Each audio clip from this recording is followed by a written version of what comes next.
Today, let's talk about why hands-on learning, hands-on experience, hands-on explorations are important.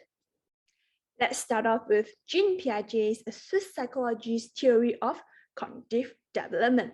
He is known for his theory on cognitive development as well as stages of cognitive development.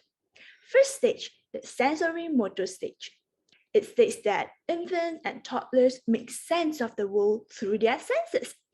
It is one of the main and first ways for us humans to connect with the world, to receive information from the world, and to understand concepts.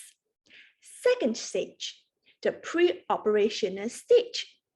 The pre-operational stage is the stage where we still need concrete objects, concrete materials, hands-on experiments, hands-on experience to understand concepts.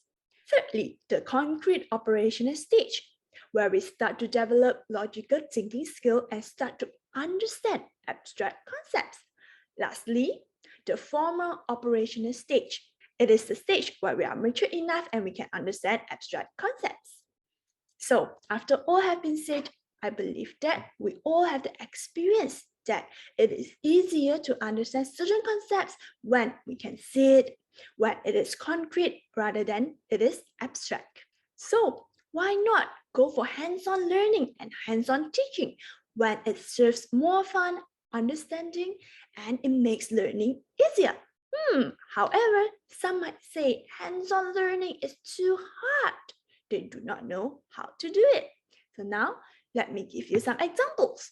Hands-on learning are not that complicated, are not that hard.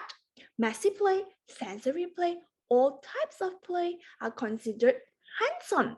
It serves hands-on exploration and experience for children as well as adults. Besides, we can also make use of natural items such as twigs, rocks, leaves for maths counting, maths concept, science experiments, language concepts, and all. After all, it is not that hard if we are mindful enough to keep in mind the importance of hands-on learning and hands-on exploration. And to always remember to move from concrete to abstract when we are learning certain concepts or when we are teaching certain concepts. Thank you.